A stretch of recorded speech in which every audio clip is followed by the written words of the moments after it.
I fear not the dark itself, but what may lurk within it. Welcome to Lurk, bringing you creepy, strange, and bone-chilling stories, with your host, Jamie Jackson.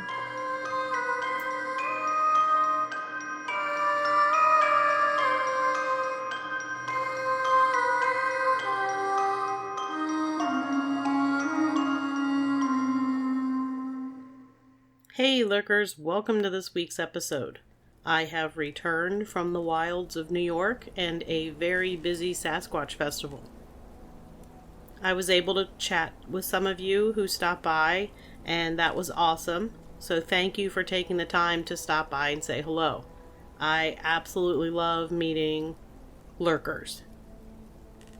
Sorry for the delay in this episode, but being away from home for 4 days while relaxing and stress-free while I'm gone means it's busy and stressful catching up with all the things that are here waiting for me when I get home. It's the one downfall of vacation. You need a vacation from your vacation, is kind of how it works. Not only that, but it is now the month of October, and I am behind in getting Halloween decorations out, so there's a lot of that going on. It's slowly coming together.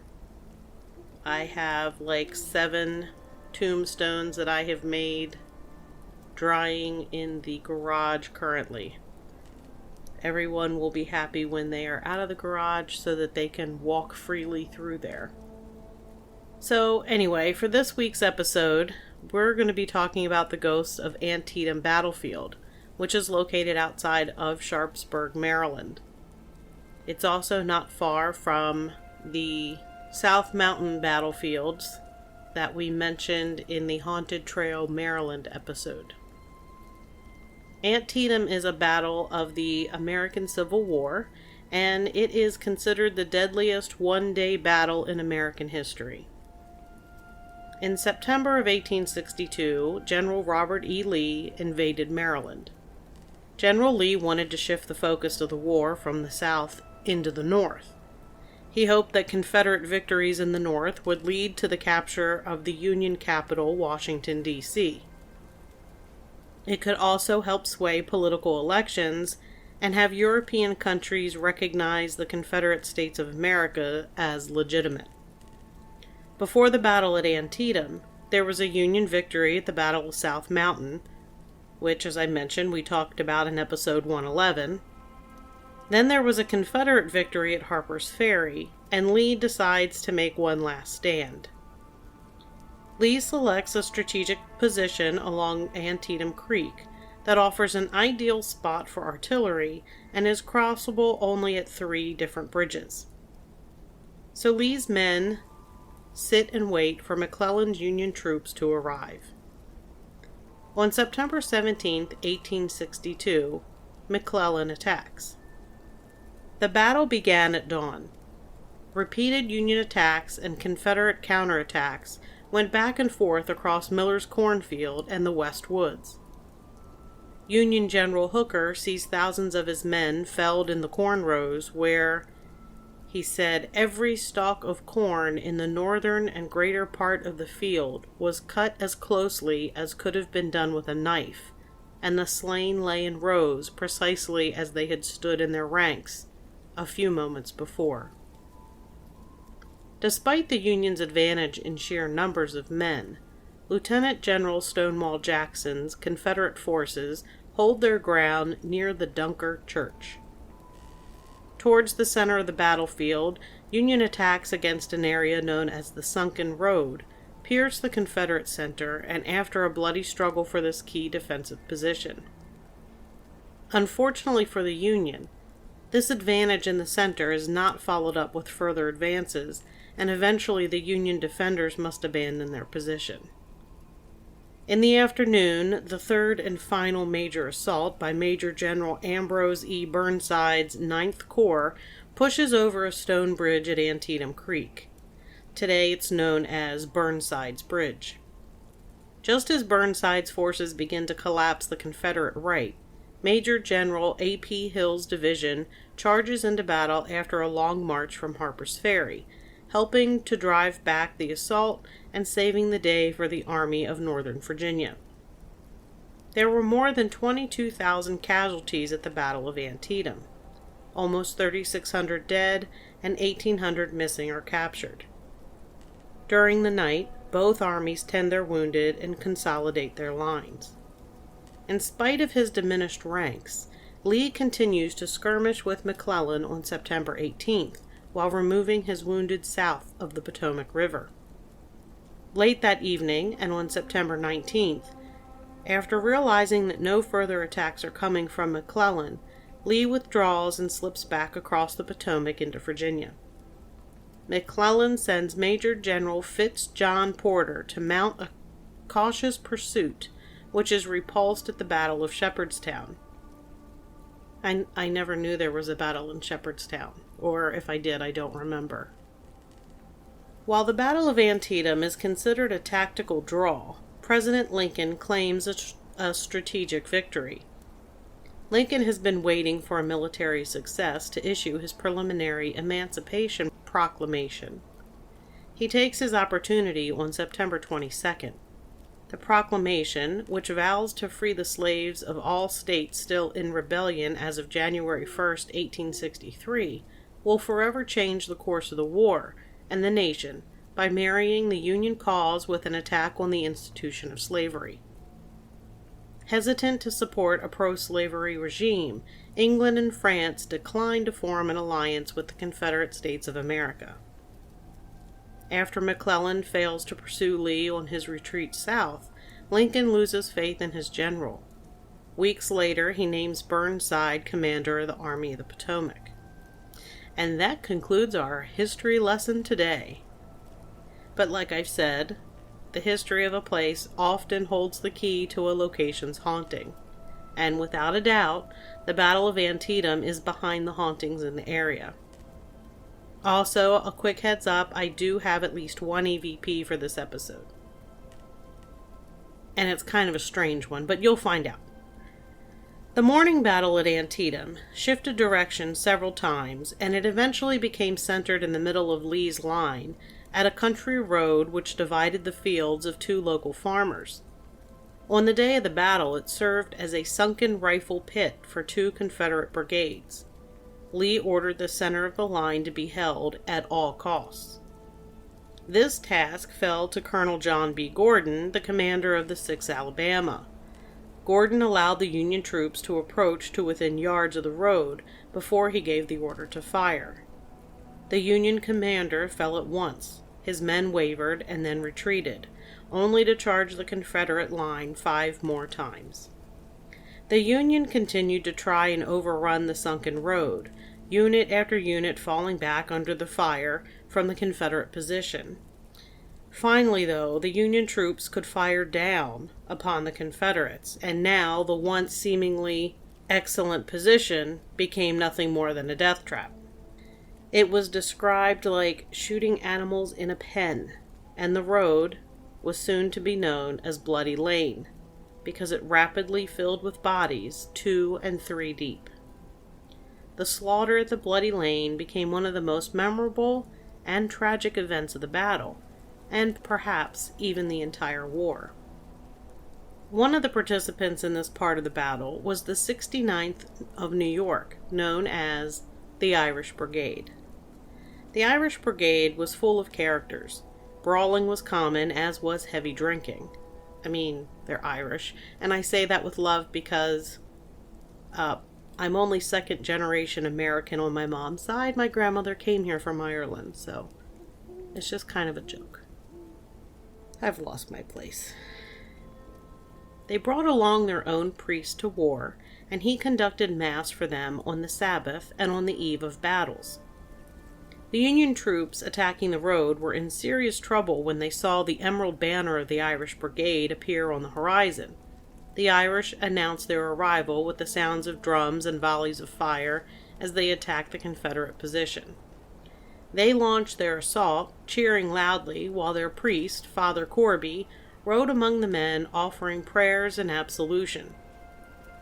There is a statue to Father Corby located in Gettysburg, in case you're interested. I don't know if there's another statue of him anywhere else, but I know there is definitely one in Gettysburg. As the Irish Brigade charged, they screamed loudly and shouted a battle cry. It sounds like Fa-a-Bala. That's how it's said. Fa-a-Bala. It means clear the way. And it's spelled really funky because it's Gaelic. So, anyway. The sound of weaponry filled the air, and the men on both sides fell.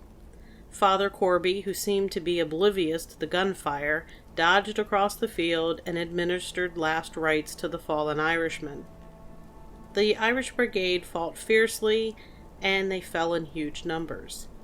They fired all of their ammunition, and then collected what they could from the dead and wounded, and fired that too. Eventually, their cries of Fa-a-Bala became fainter, and the Irish Brigade lost more than 60% of their men. Over the years, the sunken road, now, as I mentioned, called Bloody Lane, has become known as one of the most eerie places on the Antietam battlefield. Strange things have taken place here, which led many to believe that events of the past are still being replayed today. Reports over the years tell of the sounds of phantom gunfire echoing along the sunken road, and the smell of smoke and gunpowder, which seems to come from nowhere. One man reported seeing several men in Confederate uniforms walking down the old road. He assumed they were reenactors, present at the park for some upcoming event, until they abruptly vanished. And ghostly apparitions are not the only things experienced here. Perhaps the most famous story of the sunken road involves a group of boys from the private school called Madonna in Baltimore. The boys toured the battlefield, and they ended the day at Bloody Lane. They were allowed to wander around and think about what they had learned that day. They were asked to record their impressions for a history assignment, and some wrote brief remarks and poems. But the comments that got the most attention from the teacher were written by several boys who walked down the road to the observation tower. The observation tower is located where the Irish Brigade charged the Confederate line. The boys described hearing strange noises that became shouts coming from the field near the tower. Some of them said that it sounded like a chant, and others described the voices as though someone were singing a Christmas song in a foreign language, a song like Deck the Halls. Most specifically, they described the words as sounding like the part of the song that goes, fa-la-la-la-la. The singing came strongly and then faded away. What the boys heard were the long-ago cries of fa-a-bala, which still echoes across the fields. One night, a group of reenactors made their way out to Bloody Lane to spend the night. Shortly after they settled in, one after another, they began to leave, some slowly, some more rapidly, but all of them complaining of some sort of weirdness that had descended upon them, from the auditory anomalies to sensing something just not right. There was only one reenactor left in the field, and he was there laughing at his friends, calling them derogatory names, swearing he was there to stay the night. His friends were gathered about their cars when they heard a blood-curdling scream come from the darkened fields. Their fellow reenactor ran out of the darkness, out of breath and terrified. It was several minutes before they could get him to calm down and relate what happened. He was laying down flat on his back, chuckling to himself about his friends leaving him for some imagined sound or feeling. Suddenly, he began to hear strange, unearthly sounds. Whispers of moans close to his ears, the rustling of grass between his arm and chest. All his imagination, he told himself, until the rustling turned into the vision of a human arm rising from the darkened, blood-soaked earth beside his torso. Frightened by the bizarre vision, he tried to rise. The mangled arm and hand twisted around to press down on his chest and pin him to the ground. At his scream, the arm let him go. "That's a big old no," One time we were out at Antietam and my brother wanted to take a picture of him laying in the bloody lane like he was a dead soldier. Maybe I will find it and post it online. He doesn't have Facebook, so he'll never know. But thanks, but no thanks. I have no desire to lay in there. I've walked the bloody lane. It's really kind of a solemn place. It's a very pretty battlefield. No, I would not want to spend the night there. Another haunted location is the Pry House. The Pry House is a brick farmhouse that was used as McClellan's headquarters during the battle, and afterwards was a hospital for some generals. Union General Israel Richardson was carried there after receiving a serious abdominal wound. His wife made the long journey from Michigan to care for him. Though the doctors thought he would recover, an infection set in and the general was dead within a few days. The house was eventually purchased and preserved by the National Park Service. In the mid-1970s, the house caught fire. By the time the fire department arrived, the fire had made its way to the second floor, which then collapsed in upon the first. The firemen were put in a quandary, trying to determine if they should attempt a rescue of a woman who seemed to be moving around, silhouetted by the fire, on the second floor. They were about to do the heroic thing when their captain waved them off, reminding them that there was no second floor remaining. The event could be ignored and explained away with the excuse that the firefighters were under stress during the fire. But, some time later, 2 park rangers on patrol passed the Pry House, and they saw something as well. The interior at the time was still gutted by the fire. As they sat looking at the old hospital on the small hill, they were struck by the appearance of a womanly figure moving or floating past one of the windows. They discussed whether they should exit the patrol car to investigate for a prowler, except that it had been impossible. The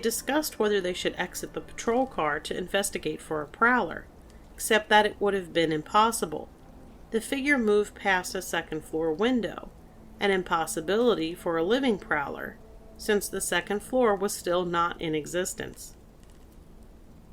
When the house was undergoing its renovation after the fire, workers also had run-ins with the ghostly woman.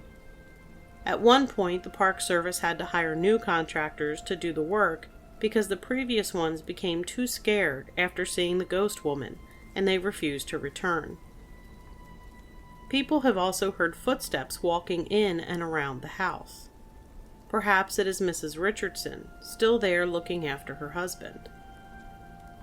Another haunted area is Burnside's Bridge, known during the battle as Roarback Bridge. Here, General Ambrose Burnside pushed the Confederates back after many defeated attempts.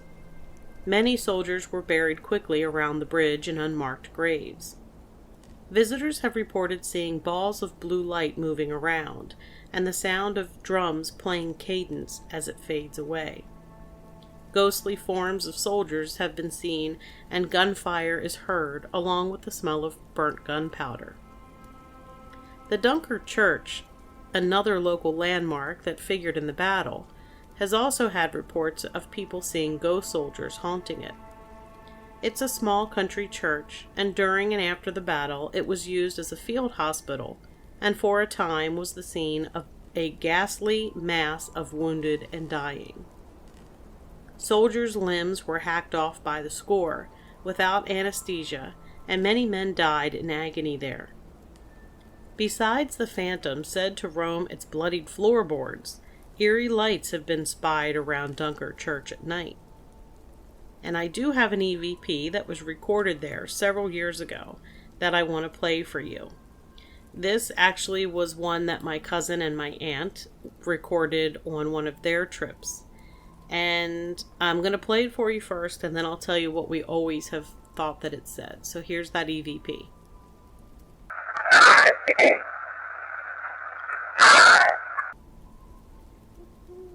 Okay, so we thought it said, or sounded like it said, "Die, piggy, die," which is a very strange thing for somebody to be saying, and I don't really know if there's a historical reason for it to be said.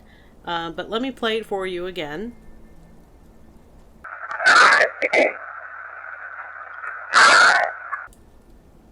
So that is the EVP from Antietam. If I can find it, I may include another one. Last but not least is the haunting of the St. Paul's Episcopal Church in Sharpsburg, Maryland. The church was used as a hospital after the battle. Today, residents near the church hear screams and moans of people in pain. Others have seen a strange illuminated white mist in the bell tower. There are no lights in the tower to illuminate anything. So I'm going to play a couple of EVPs for you now before we end the episode. I'm just going to play them one after the other for you. So here you go. Did a guy here? Did a guy here?